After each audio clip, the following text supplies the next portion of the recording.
Hello and welcome to this special edition of FOF Live presented by La Pop. As always, La Pop, you can visit them on Twitter, Instagram, and at their Doral location. As you can see, we brought in the big guns for this episode against the Phillies. But first, let me introduce everyone else. I'm Daniel. We have Kevin. We have Eli. We have Isaac and Nick at the ballpark. They will join us very shortly to give us the rundown of what they've seen at Lone Depot Park. But our special guest, he is on the Mount Rushmore of recurring guests for our live stream. It wouldn't be a Philly series without him, Mr. Alex Carr. Alex, it's always great to have you on. Gentlemen, I am honored to be back. I'm very excited. We have a lot to talk about. My phone is blowing up. Things are going great.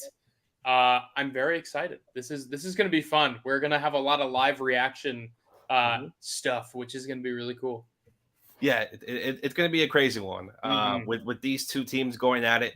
Both teams at 49 losses. The Marlins just had one game, I believe 57-49, Philly 56. So this game overall is just going to be it's going to really tell who's really in it for the wild card playoff spot between the Phillies and the Marlins. Eli, do you want to start us off on anything that we should be thinking about this series and maybe a little rundown of the Tigers one, just to briefly mention that? Oh, the Tigers series really quickly. I guess we should hop into that. The Marlins, the mood on Marlins Twitter changed quite a bit during that 1 hour span. I was watching that. Holy crow. Because they fell behind. This is not a team that's built to come back from 4-run deficits. And when Luzardo laid an egg in that finale against, we've been talking about this all year, the imbalance of this Marlins schedule where all the hard stuff is late in the year. And this is the final moment. This was the final weekend to capitalize on a weak opponent, and how it looked like they were going to piss away that series finale was very disorienting. All the complaints about how this team needs a bat, that they don't have enough offense after being shut out the night before in game 2 of that series. And then that magical rally in the 5th inning. And then an even more, probably the one standout moment of that final game, the John Birdie drawing a fielder interference call that kept that ending alive, that kept him, saved the Marlins an out and moved a runner into scoring position, setting up Garrett Cooper's go-ahead home run. We had AJ Puck blowing another game. It was a really chaotic series. And I think the bottom line is that they were very evenly matched, it seemed, against a rebuilding Tiger squad. And that, that's a red flag, honestly. The fact that it took until the very end for them to pull out 2 out of 3 against this Tigers team. And the most lopsided game being the middle one that they lost. Not the most encouraging moment for this team that's about to enter a really hellacious stretch of their schedule that begins with this Phillies series and goes for the next several weeks, where they face back-to-back opponents that are all over 500. So, this is a wild ride, and it's good that they pulled it out in the end. Avi Garcia, in his return from the IL, triumphant return, making a very big impact and literally making a loud impact on the ball, looking fully healthy in that regard. It was a wild weekend and wild series finale. that when the dust settles, we're now 2/3 of the way through the season. We're now up to the trade deadline, and these teams, they're basically tied with the Phillies, and as we'll get into, it's a Phillies team that I feel is a better team on paper, a more talented team on paper than the Marlins are. But all that matters at this point is how you've performed to this point, and the Marlins have put themselves so firmly in buying position that as we expect over the next 24 hours, they will probably continue to push more chips in to improve this team and try to sustain this. Shout out to Miguel Cabrera. What a series he had. He got on base in every single game. I believe he had a couple RBIs. 3 for He 10. played well. He showed his vintage self. We'll say this series, and obviously all the ceremonies that were done for him were amazing. I was there for one of them. I believe you were there, Danny, and Noah. You were there when he went up to at bat and they played his song. So that was cool. Very great weekend overall. I loved the festivities, and I mean, worth mentioning, although they got shut out in game 2, they had 32,000 fans out there. So that's great to see. Hopefully now with this Philly series, obviously it's in the middle of the week, but I mean, you're seeing it from the comments. This is a huge series. This is likely the biggest series of the year. 4-game set. You're fighting for the wild card at this point, fighting for ground. And Alex Carr, obviously, he's going to give you this the Philly side soon, but this is a huge series. So if I would say there's a time to pack out Lone Depot Park, it would be these 4 games. Kevin, really quickly before we go to Alex and all things Phillies, tell me a little bit about David Robertson. We saw in his debut, he came there, he finished that last game. What did you see from David Robertson in that quick work against the Tigers? That was cool. He was able to shut it down, and very nice to see. I would let Noah talk more about Robertson. He was at the game, so I'll let Noah kind of talk. And obviously, I would assume you guys spoke to him post game. Yeah, he had a bit of a whirlwind trip down here. His flight got delayed and everything, so he barely made it in time for the game on Saturday, but he was fully ready to go for a game on Sunday. Came into the game. He couldn't hear pitch comm because the crowd was so loud, which is something I've never heard a pitcher say before in a regular season game at this ballpark. And yeah, he just came in, locked it down, does what he does. Alex Carr knows about him. He did what he had to do. You know about him last traded to Philly. Listen, I think the only thing the Marlins have to worry about.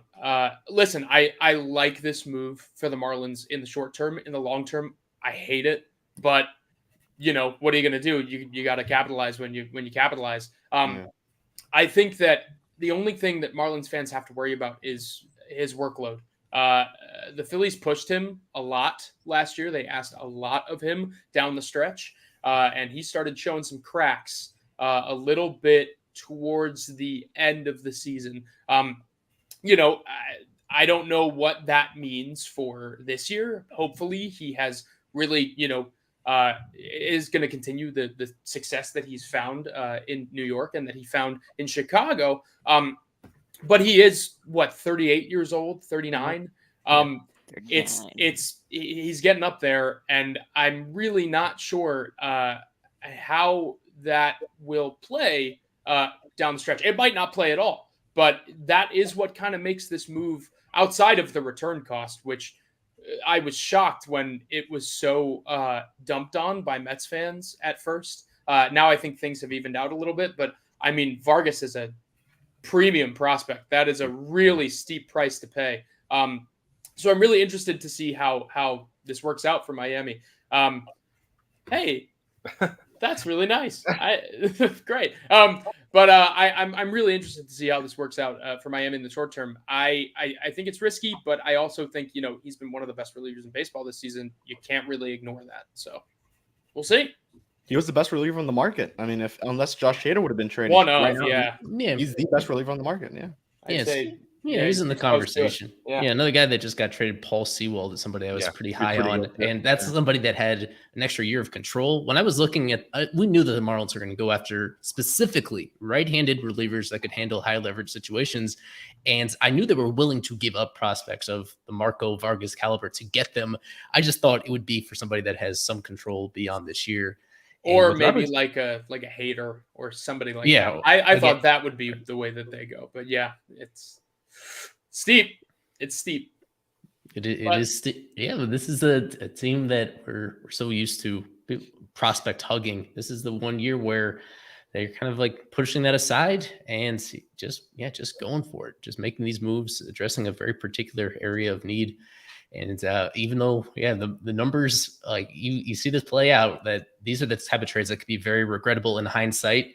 And the Marlins had a very unique situation where this has some parallels to Uguth Urbina 20 years ago when they traded Adrian Gonzalez to get Urbina. And in Marlins history, that is a very celebrated move because Urbina has continued to be really good down the stretch and into the playoffs, and because they actually won a World Series.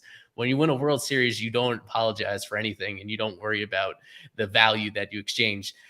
In this case, this is a Marlins team that, kind of seems like the celebration here would be ensuring that they make the playoffs in the first place. The expectations a little bit lower, but this is we've already talked about this deal, and thankfully it's off to a good start with Robertson. Well, and for Marlins fans that don't know, the Phillies made a similar risk as well. The Phillies, when they acquired Robertson, traded Ben Brown, who, is now a top 100 prospect. And Philly fans kind of acted like, oh yeah, no big deal at the time. And now everybody loves to go back and, kind of harp on the fact that, oh, well, now he's a top 100 prospect. They liked Griff McGarry more than him. The fact of the matter is, you don't trade for Robertson, you don't go to the World Series. That's the long and short of it, right? And you cannot look back at those moves, just like you can't look back on any trades that they made last year and say, well, maybe they shouldn't have done that because it brought them a game within the World Series, right? Or 2 games, I would say. But you can't regret a single thing when you're going for it, because you're focused on getting there. It's the big dance, You got to do what you got to do. Yeah. I think now is a great time to go ahead and talk a little bit about the Phillies. Alex, the Phillies coming off a hard-fought series against Pittsburgh. They dropped 2 games there. How are the Phillies coming into this series with the Marlins, and then how do you maybe see them at the deadline? They're both basically the same record, just 1 game separating between Miami and Philly. How are the Phillies coming into it, and how are they projecting towards the deadline? Shout out Pittsburgh. It's not great right now for the Phillies. I mean, they just took 2 out of 3 in Baltimore. They arguably should have taken all 3. Well, I guess it could have gone either way in that last one, but they arguably, given how things played out, should have taken all 3. They have lost a ton of winnable games. That's me. They've lost a ton of winnable games since the All-Star break. Obviously took 3 of 4 from the Padres, which was big for them. Lost 2 of 3 against the Guardians. That was a miserable series that the offense just was not showing up. And that's kind of been the theme here in the second half. The offense really has not been doing their part. And I could say the same about the defense counterparts of that offense. But it's really interesting. I think that the Phillies are in a position where really, no matter what moves they make at the trade deadline, the thing that they need the most is for their best players to play like their best players. I mean, Isaac, get in here. What are you doing? But they need their best players to play like their best players, right? They need Bryce Harper to start hitting for more power. He's been great since coming off the injured list. Obviously, that is a big deal. The Phillies really needed that. He's been really good, but he has not been hitting for power. On top of that, Nick Castellanos, who was an all-star this year, has really entered a severe slump in July. He has been dreadful. Trey Turner has been more of the same, really just missing in big spots. He'll have a hit every game, but, it's not really helping them achieve the win there. So that's been a little bit frustrating for Phillies fans. More than that, I mean, actually, I can't fault Kyle Schwarber too hard. He's actually looked really great at the plate of late. He has been drawing a ton of walks out of the leadoff spot. He has been really, he was relatively hot coming out of the All-Star break in July. But he's been really, really putting some good wood on the ball. So that's good to see. Unfortunately, he's been dreadful in the outfield still. That is something that they are absolutely going to address at the trade deadline. I don't know what caliber of player they might look for there, but I can tell you they will absolutely address that within the next 2 days. So whoever replaces him, you're probably going to see them So that would be very interesting. Lots of buzz around Teoscar Hernandez, lots of buzz around Adam Duvall. Either player would be a huge get for the Phillies because one of their other big problems has been their power hitters aren't hitting for power. I mentioned with Bryce Harper, but I mean, you look at Nick Castellanos, he only has 14 or so home runs. Kyle Schwarber, obviously, with like 28, 29. That's a little bit of a different story. He's not exactly hitting anything but home runs. But you look at some of these more peripheral guys. Alec Boehm, who they expected to have maybe 20 plus this year, is at 11.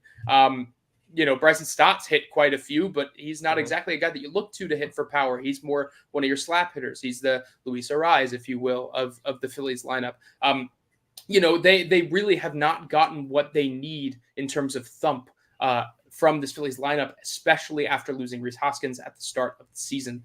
So they are really looking to add thump. They're looking to add a glove. They are probably, with the decision of Noah Song recently, going to be looking to add, and for those who don't know, Noah Song, they picked from Boston in the Rule 5 draft. They recently designated him for assignment. He will probably be traded. I would be shocked if he made it to waivers. I assume he's going to be traded as part of a package to a non-contending team that can throw him in their major league bullpen. And, he was an elite talent before his naval service required him to leave baseball for a minute. So that's going to be a really interesting story to follow. But I'm assuming they'll look for probably one bullpen arm, a right-handed bullpen arm to kind of help them. Nothing wrong with bolstering a strength. And I don't know if they're going to be able to grab a starting pitcher. I don't know if they will. I think that starting pitching asks are incredibly high right now. And I don't think they want anything to do with somebody like Rich Hill, just because, nothing for a knock on Dick Mountain. But listen, I don't think that's the kind of arm they are looking for right now. So, maybe we see them play for one of the Tigers' big arms, Michael Lorenzen, who, Daniel obviously has in the background there. But maybe Eduardo Rodriguez. Those would probably make some good sense, being Dave Dombrowski is very well acquainted with Tigers brass. And on top of that, the Phillies and the Tigers match up pretty well for a trade, especially after the big Gregory Soto trade that they made this offseason. Tigers front office did a lot of looking when it came to the Phillies farm system, but also the Phillies major league players. So I think that about wraps it up. That's probably where they're going. But as for this series, it is really going to come down to the Phillies offense, I think. The pitching has been pretty great. Starting rotation has left a little bit to be desired of late. But Zach Wheeler's been dynamite. Christopher Sanchez has been incredible. That is a very new development. Marlins won't see him this series, but he's been really good. Ranger Suarez has been kind of middling a little bit of late. Taijuan Walker, tonight's starter, has been pretty good. Aaron Nola was awful his last time out. He will look to rebound. So we'll see. We will see what happens. But I think it really is going to come down to the Phillies offense in this one. And if they are not scoring, boy, the Phillies are going to be in trouble. Yeah. We'll go to Isaac now, bring him in from the ballpark, and then we'll ask Alex Carr a little bit about Mr. Bryce Harper. But let's first bring in Isaac at the ballpark, at the stadium. Speaking Isaac, of very good-looking men. All right, great to see you, Alex. Long time no stream with you, man. How you doing? I'm doing great. Better now that you're here. Something that you mentioned already, that Nick Castellanos has been struggling. I just wanted to look back on it. Since July 4th, he's hitting 122. I just don't. Yeah. What a great first half this guy had, and oh my goodness. But hey, that's baseball. I mean, listen, it's who's to say what's going on there? All I know is, we've seen the good in Nick Castellanos, and we haven't seen a lot more bad. But I think all that matters is that he really just keeps his head down and try. The encouraging thing is that he's barreled up one ball since the All-Star break, and that's enough for me, I think. So we'll see. We'll see how he does in Miami. Right. That'll be interesting. Indeed, I thought Bank would be great, but anyway, Skip. Obviously, Jazz Chisholm is back. That's the main piece of news for Miami today. Only one rehab game, half a rehab game, 5 innings played with Jupiter. He went 1 for 2 with a walk and an extra base hit. He is back. So I guess Skip and the team feel that some players don't need as many at-bats as Avi Garcia had, for example. I don't know how much I agree with that. I think it would have behooved him to face some high velocity a couple more games. But no, he's here. He's hitting cleanup. And Skip did mention that he and Avi, obviously coming back from injuries, they're not going to be playing every single day. They don't want to run him into the ground. So, but he is starting today. Avi Garcia, no-go today, which is interesting. And Jesus Sanchez, he looked very healthy. He looks healthy. Obviously, the neck thing bothered him in Tampa, but he's been fine. So it is a little peculiar that he's not in tonight's starting lineup against a righty when you know that he won't be in there tomorrow against Suarez. So those are the little bits and pieces of news that from Skip today. Hashtag hug watch. For Jesus Sanchez? Eli, you're muted. Oh, whoa! I was gonna. I No. think that's probably because Taijuan Walker really spams a splitter, and I can't imagine Jesus Sanchez fares well against that kind of pitch. No, yeah, I actually looked it up. His numbers. I think he's hitting 0.77 against Taijuan Walker in his career, and yeah. So I think that was the big one for Skip today, and it made sense. Give him a couple days, and then you have a 12 o'clock game on Thursday. Have all the regulars there on Wednesday, and you see what we do on Thursday. Yeah, what I wanted to bring up is this is the first time that Nick Fortes is catching Edward since early April. In early April, first 2 starts of the season, everybody was freaking out because Eddie was walking everybody those first 2 starts. He went to Stallings, and then every start he's made since then has been with Stallings. So what is the deal with them now switching back to Fortes? Yeah, I asked Skip verbatim what went into that decision. It's just all about work management, load management. Obviously, Stallings, he's going to catch Sandy tomorrow for sure. And when he alluded to the off days, they have no off days for the next 13 games, obviously. And when they had him, they were in Tampa, they were surrounded by off days. So they just want to make sure that they're not, catching every single day. I think they're going to, if I were to guess correctly, they're going to do Stallings tomorrow and Wednesday, and Fortes the end games of this 4-game set, I believe.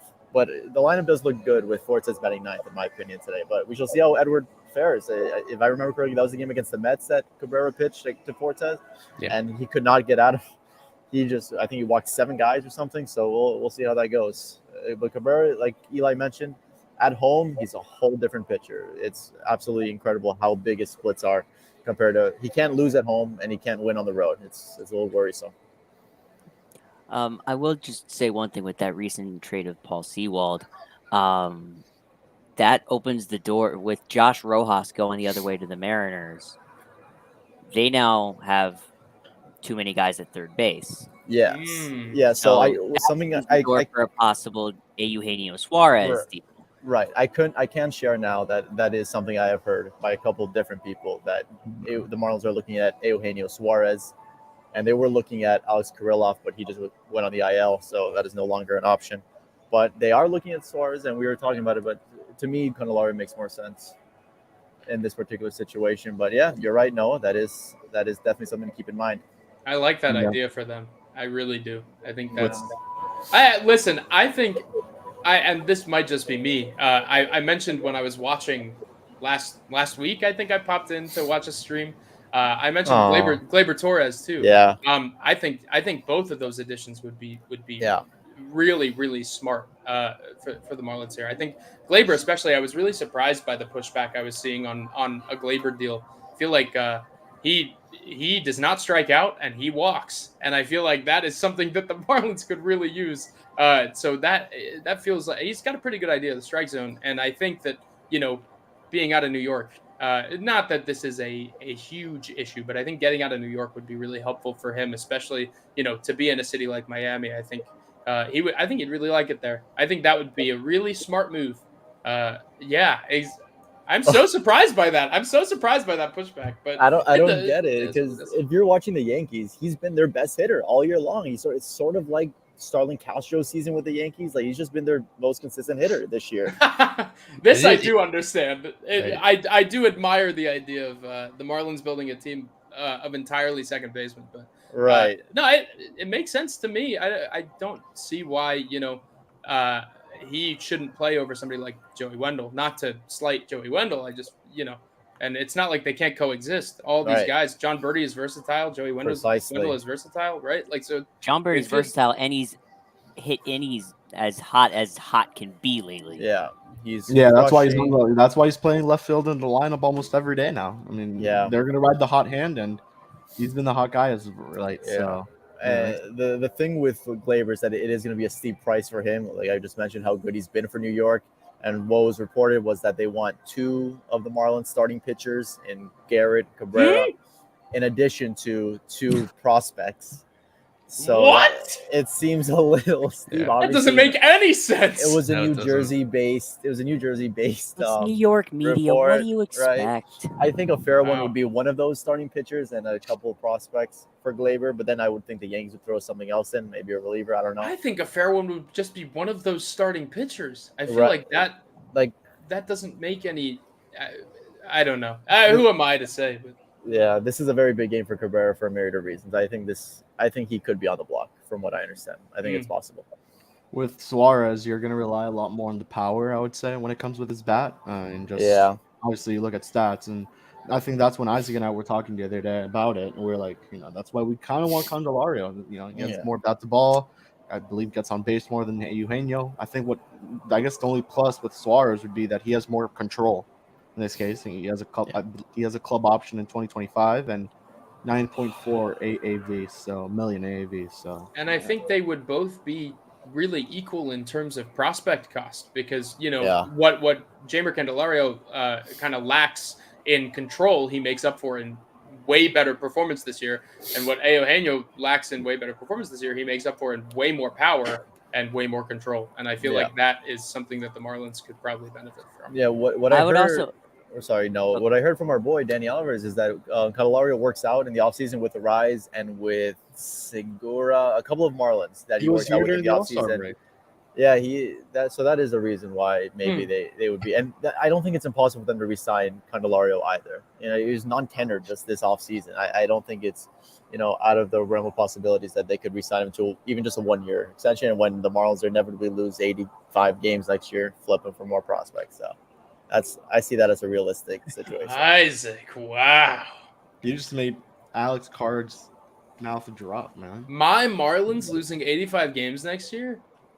How could you? Yeah, I think next year's gonna be a big issue. That's why I think they should go heavy on this season. I think next year they're gonna lose Cooper. They're losing Soler. I assume we'll talk about Soler later. He's been struggling. They may lose Cooper this time. They're losing. Yeah, they're gonna lose a lot. They're gonna lose a lot, but the rotation is always gonna be at least decent, right? At least they've got a farm. Wait a minute. Yeah, you don't got much. Yeah, so. Jacob Berry hit his first AA home run last night. Yeah. If we're pinning all this franchise hope on Jacob Berry, we're in trouble. Doomed. We're in trouble. Man.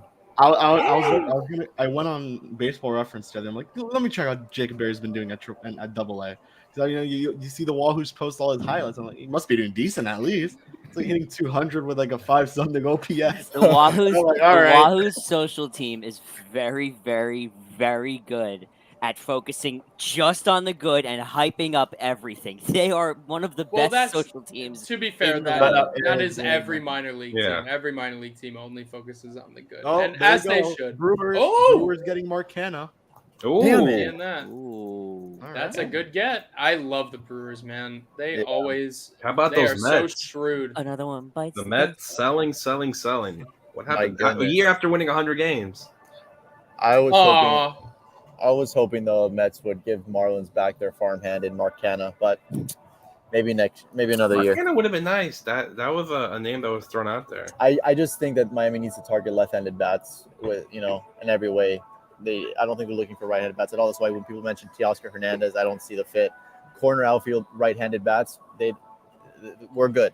They're good. I think they need a left-handed power bat. And that was the thing with Morosi's report on the other day, where he said that they were looking for right-handed. I mean, obviously, it wouldn't shock me, but it doesn't make sense to put that because obviously he was just adding as many teams as possible. Yeah, that's some unusual Morosi move there. Do you guys think they could be interested in Josh Bell at all with Coop leaving in the offseason? Who was talking about that earlier today? I was. Somebody mentioned that in some chat earlier today. He's just been so bad since he left Washington. Expected stats look pretty good though. So yeah, the switch hitter.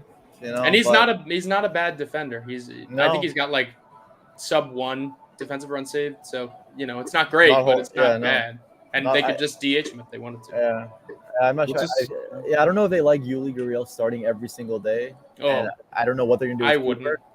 Right, but hey, Gurriel's been great in his, what he's been doing this year. Just coming off. I called it too. Starts, he's been doing fantastic. So he is the Cuban Ted Williams. He is. I love him. But yeah, so don't start Yuli every day. They might look at first base. I'm just very curious to see what they do with the expiring contract of Cooper. I think that is going to really tell what they'll do. We'll see. No more late. With Josh Bell, he has a $16.5 million player option next season. I would assume the Guardians, if the Guardians want to get, they would have to pay somebody to take Josh Bell off their hands. But I think they would pay it down significantly. Send cash to cover if that player option was to be executed. They would send cash. I would assume, but not that I would know. But either way, I think I haven't even thought about the left-handed hitting market. It's not very no. It's not very loaded. Sellers market, man. I just need to put one more thing on the screen for Isaac before we let him go. Oh. Oh, yeah. I was about to respond. How bad was your high school baseball team then? But we should take this moment to mention that Isaac is, I think he's our unlikely to be used alternate for the media softball game at Lone Depot on Wednesday. Yeah, I was looking at that roster. Why aren't you on it? Because we were only given 2 spots. I was specifically invited, and Kevin won out on the. How did we do it? How did we do it? Eli had a very. It was like it was a fielder's choice. It was a fielder's choice, and if the Marlins scored an odd amount of runs in one of the games, that was like the Rockies game where they got. It was blown the first out. game of the Rocky series. If the Marlins scored an odd amount of runs, it was Kevin. If they scored an even amount of runs, it was Isaac, and they scored an odd amount of runs. They scored 1. No, they scored 1. It was 0 would have counted as even for me, and they scored 1 run on a fielder's choice. I'm disappointed.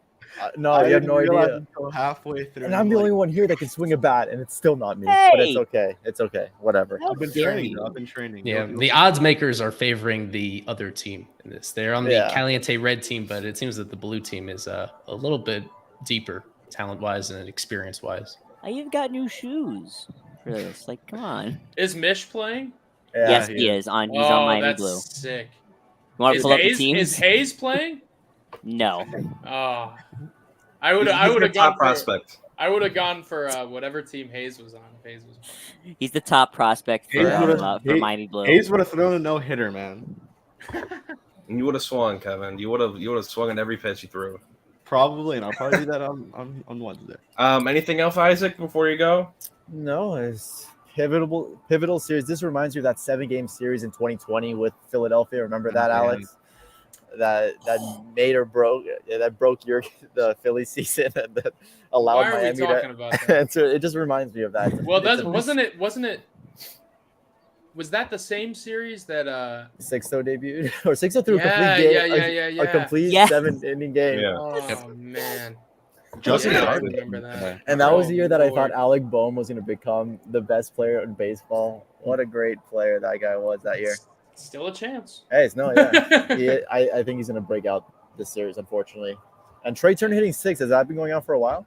Yeah, they just dropped him. They just decided to start dropping him in the lineup a little bit, let him get back to. I have to be completely honest. I'm not worried about him at all. I know that there are lots of things that you can look at. You can look at chase rates. You can look at O-swing, things like that. Right. I think right now it really is just the same thing that we saw happen to Nick Castellanos last year. I think that switching when you get really comfortable with one team, you get traded. Obviously you're still in that same groove. When you reach free agency, I think it's just a whole different ballgame. And the only player that I've seen sign a mega deal and not struggle in their first year is really Bryce Harper. I mean, you look at all those shortstops, like every single one that signed, a double-digit year deal is struggling. Every single one. Dansby Swanson's doing the best out of all of them, and that is the exact opposite of what everybody predicted. So I think Trey is going to be fine. I think that right now he really just needs to get through this year, and then I think he'll level back out eventually. Obviously, there's going to be some decline as he gets older, but I don't think it's anything really to worry about. Xander Another thing hot, with Trey Turner is he's now in the ballpark where he, in one swing, that is a great point. Ruined Danny Alvarez's entire month and sent I love Danny. Team USA to the finals. It's true. That is a very, very good point. I didn't actually think feel of a that. little comfortable in this And ballpark. and forget it. He homered. Trey homered last time the Phillies were here against against Garrett. But yeah, that was the question I had. I remember going to a Marlins Phillies. It was Nationals when Kyle Schwarber hit a first pitch home run to start the game. I remember that too. That was I have nightmares of that game. He tends to do that. Yeah. That's the guy you worry about. But for me, that's about it. I saw that funny Willie Mays Hayes thing from Major League, just hitting in the air, and it's like it's with Trey Turner on it. I was like, that was funny. That made me laugh. But that's anything else. Anything else you guys want to know? Are you ever gonna change into a more colorful shirt? Never. Will that ever happen? My it's just shoes one are green. shirt he wears. It's just one shirt every day. Green shoes, at least. No, I've seen the picture. I've seen the rack. You've seen the rack of. I've seen the rack. I've seen the rack. Yeah. I just one of these days we'll get you. You know what, Alex? You know how much time I save not having to worry about what shirt to wear? I just put on the same shirt every single day. That's how we save time. And just think about how much more attention it attracts to your face, which is that's the end goal in the end, right? On that note, I'm going to leave so happy. And happy birthday, Jose Fernandez. Yes, indeed. Would have been 31 today. Yeah, 31. I like who you mentioned on your little thing, Isaac. By the way, what on your header on your name? Oh shit! I forgot that's there. Language. Sugar. All right. I think with that, we're gonna go into an ad break. After that, we're gonna go ahead and talk about the lineups and Bryce Harper, first baseman. Talk a little bit more about that after the break.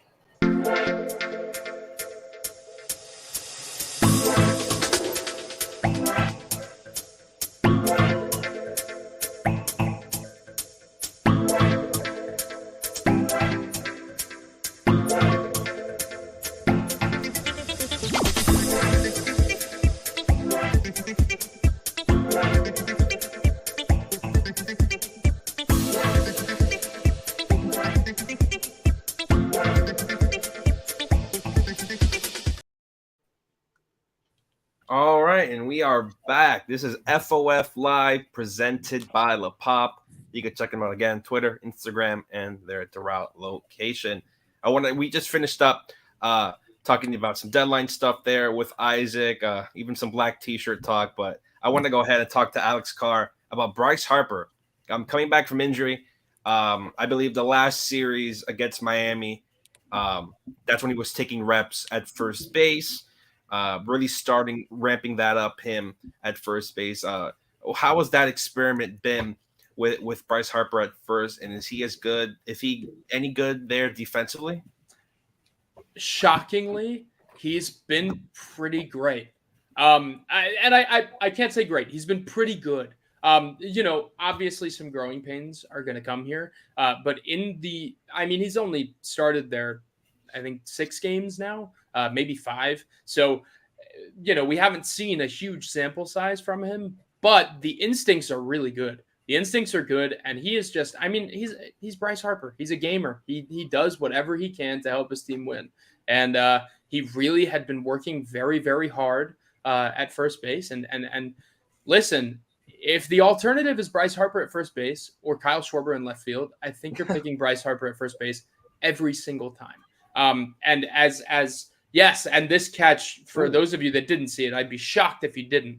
This catch was just brilliant. And the fact that he was able to time it the way he did and not hurt himself is, it's amazing. It really is amazing that he had such little in-game experience. He didn't play any games in the minors. He didn't do anything. He just popped in major league, just started doing it. And it's been really cool to watch, honestly. He's made some really solid plays. A couple gaffes here and there, but that's to be expected. He's got a high baseball IQ, so I'm not surprised. It's not like it is an impossible position to learn. But he's been pretty good. I can't lie. Wasn't that his first game there at first base? That was his first game. He snared a line out. He made this catch, and he made a couple. The first play of the game was right to him. The ball was really finding him that day, and he did not disappoint whatsoever. He was quite good. He is not there today, by the way. So he's not playing there because of what has been labeled general body soreness. So he's just DHing. But I think the assumption is he'll be back in there tomorrow. All right. So Eli, let's go ahead and look at the lineups and let's see if the Phillies beat the record for most red against the Marlins here. So Alex, maybe talk to us a little bit about this lineup. And I kind of want to know specifically maybe about Brandon Marsh, because that's a guy you don't really hear of. You know, they traded for him, I believe, last deadline with the Angels. Big piece there. He had a really hot start to the beginning of the year, but how has he been since, and maybe how he fits in this outfield for the Phils? So it's really funny because you look at his expected stats and they're all blue. But he has been really solid. I mean, even his on-paper statistics are really, really, really good. I'm assuming the expected stats are bad because the K% is bad. That K% a couple of weeks ago, it could be. That K% a couple of weeks ago was at 34%, I believe. So he has really cut down. He went through a big struggling phase where he was going through it a little bit. Obviously, he started the year really hot. He was, everybody was talking about him at the start of the year. He really cooled down since. But you look at his average exit velocity, you look at his hard hit percentages. I mean, he can really put the barrel on the ball. And not only that, but he is among the outs above average leaders in center field as well this year. I can't say the same for his defensive run saved, but it's something. He's been really solid in center field. Again, a couple of gaffes, but he's obviously not playing there tonight. Tonight, you are seeing Johan Rojas, who, if you have not heard of this kid, I'd be surprised if I haven't brought him up before on this show. He is a spark plug. He is a dangerous man on the base paths. He is arguably the best professional center fielder in all of baseball. He leads all professional baseball players in defensive runs saved in center field this year. All of them, even major leaguers. He is incredible in center field. He is an absolute steel trap. He is very, very quick. He's great on the base paths, and he knows how to bunt for a hit. That's the rundown on him. But going back to Marsh a little bit, I believe that his real persona is somewhere in the middle of all of this. Obviously, the hard hit percent and the exit velocities data will stay the same. But I think that what you're seeing on paper for him is a little bit skewed because of how good he was in the first half of the year and how much he struggled in the middle of the year. And now he's really kind of leveled out and he's playing some really good baseball. And as we have people mentioning on the side chat here, yes, this team, particularly this iteration of the Phillies lineup, is very fast. They can run. They don't all that much. It's very surprising that Trey Turner has not been running as much this year. Bryson Stott instead has been running a ton. He is a guy that has an outside shot at a 2020 season, at the very least a 15-20 or 15-15 season. Bryson Stott is one of my favorite underrated players in the league. He has been incredible this year. He has been the lifeblood of this Phillies team. And there is a reason he leads the team in FWAR, but there is also a reason that, every Philly fan has become enamored with him and they sing along to his walk-up song. He is really ingratiating. I remember that from when I went to Philly. He's really ingratiating himself with this city. He is beloved, and he's got a baby on the way, which is awesome. But these, the bottom of this lineup here can really run. And honestly, I would be shocked if we don't see them get a little active on the base paths in this series. I think they're going to try and be aggressive. I really hope Bryce Harper doesn't try and be aggressive because, as I'm sure you all saw, that cost them a game just recently. But I digress. What I would really look out for here, if you are a Marlins fan, I would be looking at that middle of the order. JT Realmuto has been pretty bad of late. He's been striking out, particularly in runners in scoring position scenarios. He's been striking out a lot. Obviously, we are used to seeing a little bit more, hard hit data from him. The expected slugging is way better than you'd expect, but obviously those K percents and those walk percents are pretty terrible. So you look there and you start to see a little bit of the hole in this lineup. And then you look also a little bit below that at Trey Turner. You see what that's been doing. Yeah, this is really surprising. I noticed this the other day. And this has been really surprising to me. I don't know why he is struggling so hard at Citizens Bank Park. It might just be because the Phillies have played the least home games of any team in baseball this year. It might just be that there's not enough of a sample size and his struggles have just coincided with him being at home. But typically, JT is quite good in Citizens Bank Park. Usually he uses the full side pretty well. He can go oppo into that short porch in right field. So, or I shouldn't say short porch, but that closer wall in right field. It's really interesting that has been a thing. But the most important thing that has been going on with JC Realmuto, he has really, really struggled behind the plate this year. It really, really struggled in that he just hasn't been himself.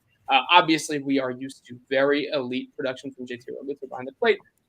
We haven't gotten that this year in terms of Phillies fans reacting to how he has been. So, it's been a real mishmash of a season, but what I keep coming back to is if these good players can get hot, you are looking at a very different team because the Phillies pitching has been unbelievable. Phillies pitching has been outstanding. The bullpen has been brilliant. Starting pitchers have been really solid, really dependable. There is not a single guy out there that you can say, they're not really pulling their weight. They've all been pretty darn good. Even Aaron Nola, who is having the worst season of his career by far, is, he's putting up a 4.2 ERA, something along those lines. It's not that bad, and it certainly could be worse. So, it's really interesting to look at this, look at the lineup laid out like this, and you kind of wonder why the Phillies offense is struggling so much. You see a lot of red there. You just hope that they can get it right at the most important time of the year, and they sure did last year. So, yeah. Hopping over to the Marlins quickly, I do want to address this comment because I had this exact same thought. With Jazz returning, people's main focus goes to his power, the fact that he solidifies now center field for them defensively again. But the surprise of this Marlins team is how non-aggressive they've been on the base pass. The fact that they're so far behind the Phillies in terms of stolen bases, in terms of taking extra bases. It's been Jazz and occasionally John Birdie, and that is it. And nobody else runs on this team. Having Jazz back in that aspect of the game is going to be a very big help that I don't think people should overlook as long as he's getting on base. Just the Phillies' luck, by the way, that Jazz would come back right. for in time for the biggest series of the year. So that is definitely going to be interesting to watch, I think, because he only had one rehab start, right? Yeah, he played 5 innings of one rehab game.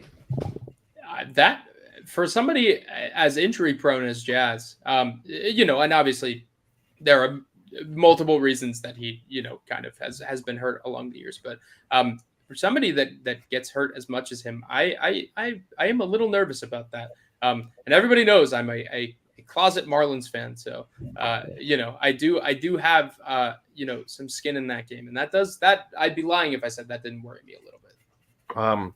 Another player I wanted to mention that's been quite a contention here in our side chat is one Kyle Schwarber, hitting leadoff. You mentioned the home run, the power, but batting average below 185.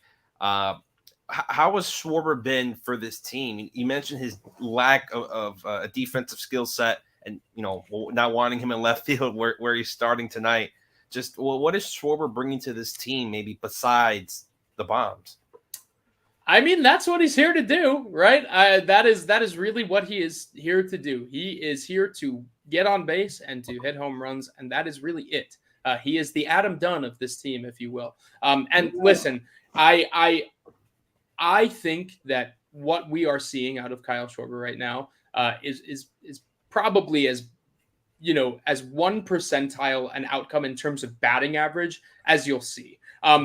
His expected batting average, even, which tends to be really conservative, is 220 this year. his batted ball luck has been really terrible. A lot of hard hits landing in gloves. I could say the same for Bryce Harper as you look at his expected batting average, and that's pretty high, as you can see by the shade of red that is sitting on that number. So it's mostly what he's here to do, right? He's here to get on base and to hit home runs, but he's a huge tie in the clubhouse. He is massive. And it's why when I see Phillies fans talk about, maybe trading him in the offseason or making some sort of shift up there, it just doesn't make any sense. He is the leader of this clubhouse. He is the level-headed captain of this team. Obviously now that has this clubhouse, by the way, is so tight-knit. These guys love one another. And that's the best part about them. They show no signs of quit. They are there to support one another. It is a really closely knit team, and that is what got them so far last year. But Kyle Schwarber's a big part of that. He's a huge part of that.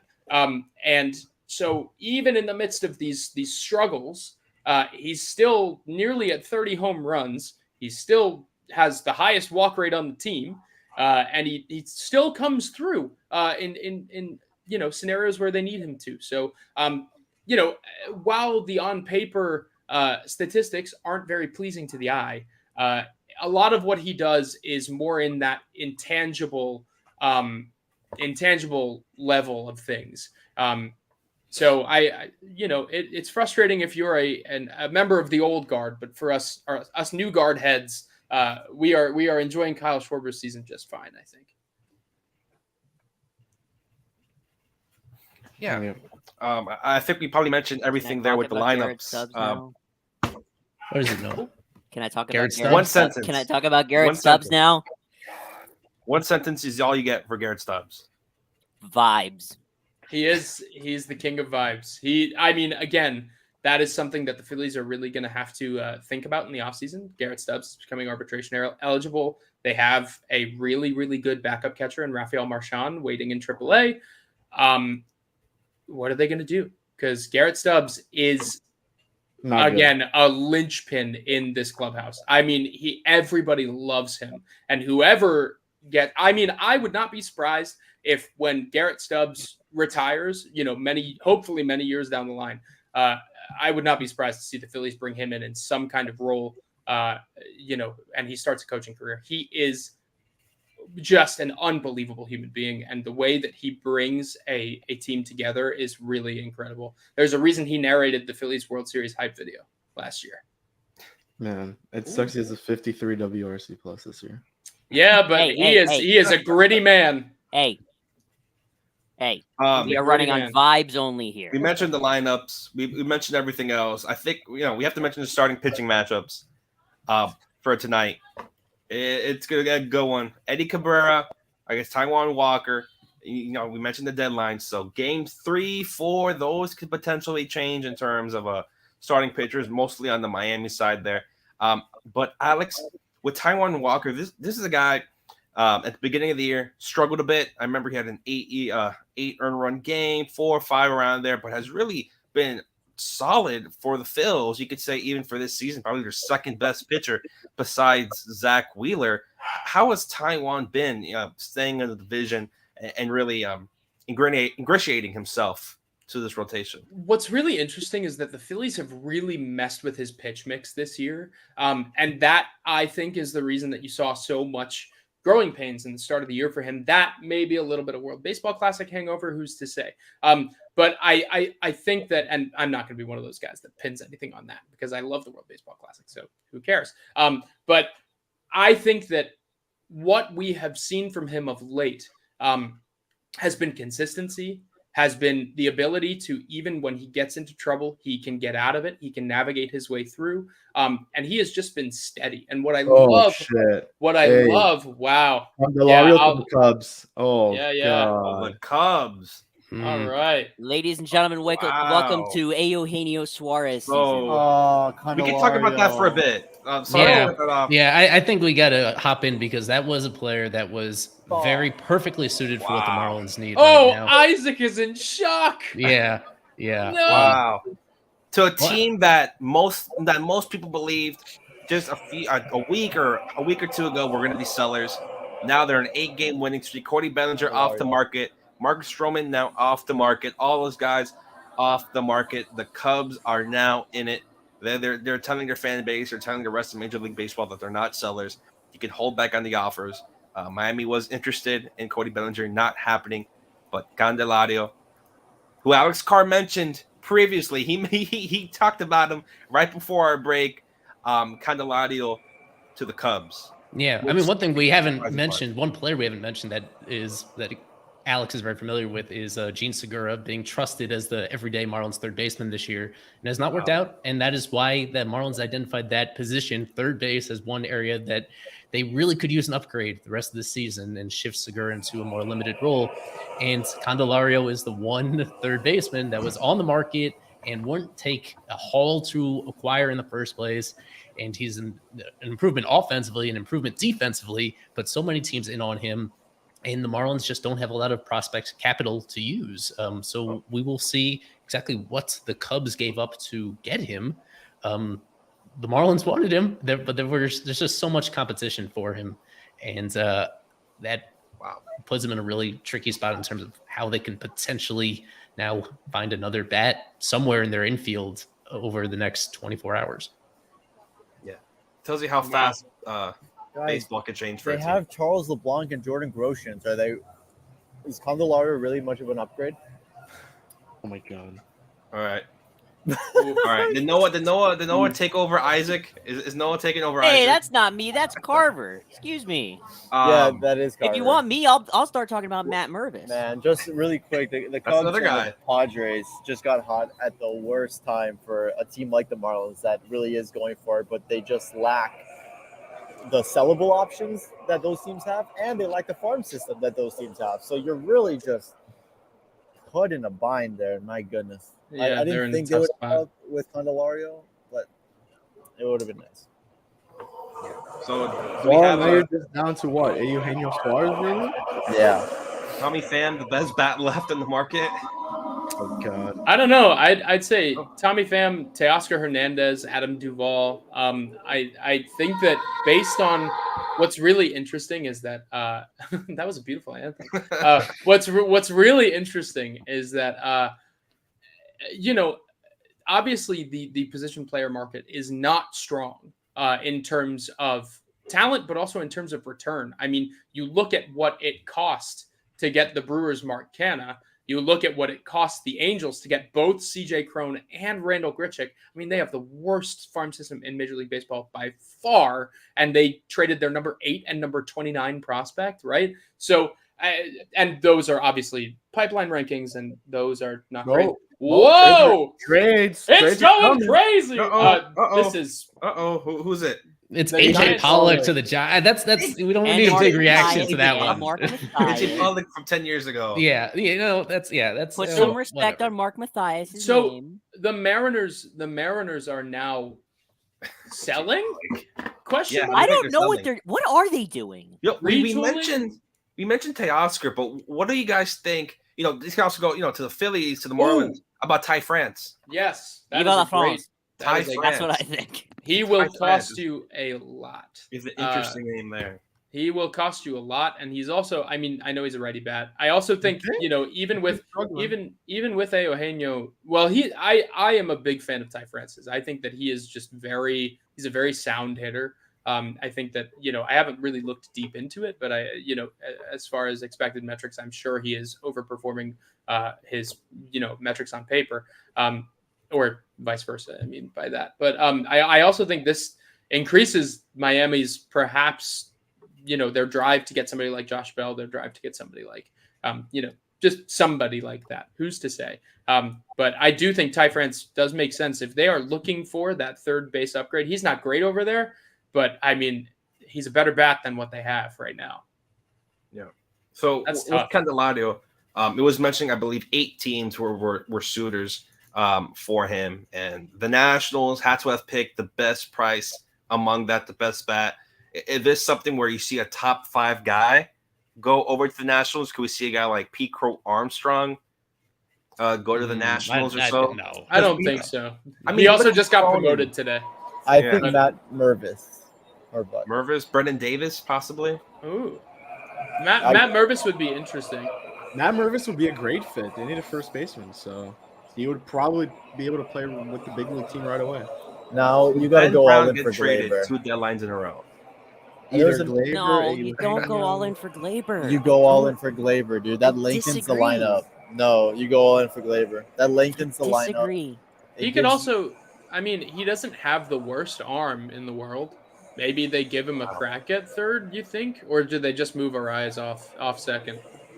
It'd be either Arias first or I think they said if it's Glaber, then Arias is going to first. Yeah. Okay. And I don't necessarily love that. It makes your infield defense even worse than what it already is.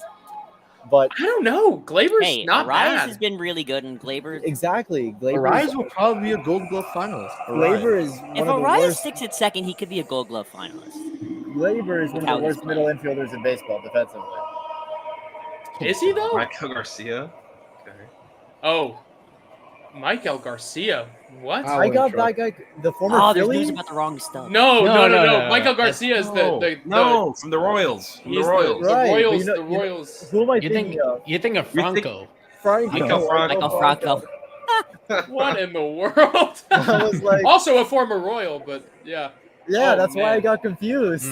Wow, that's yeah. crazy. I wonder. Wow, the Cubs, man. That's So gonna before be really cool. We go to predictions and everything. Really quickly for you guys, with this trade with Candelario, are you more surprised that you got traded to the Cubs? Is that the team that really surprises you guys? I wish I put it out because this is the one team that came to mind for me. I looked at them and I saw Nick Madrigal at third base, and I'm like, is that going to be their third baseman down the stretch for them playing every single day? Probably not. Yeah, they had a room to improve there, just like the Marlins did, and they have a better farm system with which to pluck from. So actually, this is in the last minutes of this, I was not surprised that it was the Cubs. No. Wow. And then the Mariners. Eli, who would you like from the Mariners? If you got to take one of their players realistically, who would you take? Because they need a starting pitcher more than anything, and that's the one thing that Logan Gilbert. Yeah, they're not going to get any of those guys from. No, yeah, I mean, under the circumstances, I think Suarez is somebody you got to push for and see if you can find a creative way to bring Eugenio Suarez here. This infield, more than anything else, this infield with the Marlins is missing power. And even though Suarez is not it's not Matt Mervis going. It's not even close. DJ Hers and Kevin Made. The Nationals have to really like either of those two guys to make this. Who was the other one? Package. DJ Hers and is Kevin the Made. 14th guy for the Cubs. Shortstop. DJ Hers, left-handed pitcher, 16th. 16. Yeah, that's not bad. They're 14, gonna. It's not. That's not so. I mean, if you want to look at it in terms of like, because and pipeline, I always say is not where you should look for to evaluate trades. I mean, they are. I 100% dreadful. agree. But DJ Hers, I think, was drafted in. It was within the last 3-4 years, and he went 2019. He went late. He went like 10th round, 9th round, 252. Okay. Yeah. So I can't believe I almost got that right. But like he's that's not the piece that I would expect, even if and I'm not super in tune with the Cubs system, but like if that's not a piece that leads a charge, in my opinion. But maybe Kevin Made is more that bigger piece. I don't really know anything about him, but. Can you guys go around one by one? Who would you prefer, Gleyber Torres or Eugenio Suarez? Start at Noah, Eli, Kevin, Daniel. Easy. Suarez. Eli? Torres is so much more expensive. As a player, Torres. Yeah, I would go Torres. Yeah. I would go Gleyber Torres as well. Very easily, in fact. Yeah, I don't know why Noah you're so like this over Eugenio, but so well over Gleyber Torres. Do you not know these players? Maybe it's just my like deep-seated hatred for the Yankees. What does that have to do with anything? It might just be that. Oh, no, dude. So Gleyber, with they need guys that Kim Eng mentioned on Interpress. Thank you, Isaac. Isaac already made his predictions in this video. Yeah, we got to go to prediction time just so we can get that up before the series actually starts. Give never seen Eli kick This is prediction somebody. time. Yeah, this has been a good stream. Thanks everybody for joining us. Final segment coming up here as usual. This is prediction time. It's time. You should have asked Isaac what the shape of Italy was. You should have done what's the shape of Italy? Well, so really quickly, Isaac and Nick Tarak, they're at the ballpark for us. So quickly, we'll go to their press box predictions. A 4-game series, 4 games. Keeping that in mind between these two teams, the Marlins and Phillies. Prediction time with Nick Intern. Nick, go ahead. I'm going Marlins 3 out of 4, and then Jorge Soler, MVP. Ooh. I'm going to say Miami loses 3 out of 4, and I'm going to go with Gene Segura. I think he's going to have a big hit. I like that pick. I like that pick a lot, actually. Against his former team. So again, here for prediction time, you're gonna pick. It's 4 games. Remember, it's 4 games. You go a split. Marlins 3, Phillies 3, or a sweep anyway. MVP could be from either team, pitcher, batter, and your pick does not have to correlate to your MVP. Kind of like what Isaac did, going Gene Segura, Marlins lose 3. As we look at some of our super subscribers. And with Rodrigo going with Edmundo Sosa as his MVP. Oh, he killed us last year. I remember that last year, yeah. But without further ado. All right. Let's hop into it. Of course, let's start off, lead off, Mr. Kevin. I will go series split and MVP. Give me. Is Sandy starting? If he is, I'll go Sandy as the MVP here. Feel pretty good about that. All right. Mr. Noah. I'm going to go the Marlins take 3 of 4 and the hot hitting John Birdie. Ooh. All right. Let's go with Eli. A series split, 2 games apiece for these teams. JT Realmuto MVP. He is great on the road, and he's going to keep that up. All right. Myself. I think the Marlins lose 3. I think the Phillies might beat them multiple times, multiple runs scored, double digits even. I'm going to go with Bryce Harper, getting some retribution, getting injured last time he faced Miami. He's going to hit a couple home runs this series. And last, certainly not least, Alex Carr. I am going to go... I hate picking splits because I feel like that's too safe. So I will conservatively say that the Phillies take 3 of 4. I just think that while both of these teams have been kind of skidding since the All-Star break, I think the Phillies match up well here, and it's going to be really interesting to see how this series plays out. But I'm going to go with Alec Boehm as my series MVP. I think that he's been swinging the bat pretty well of late. All right. Oh, we can add this really quickly. Everyone, predict really quick. We'll go around. How many combined trades do the Marlins and Phillies make from now until the deadline? Kevin, go quickly. 4. Eli. 3. Noah. 5. Alex.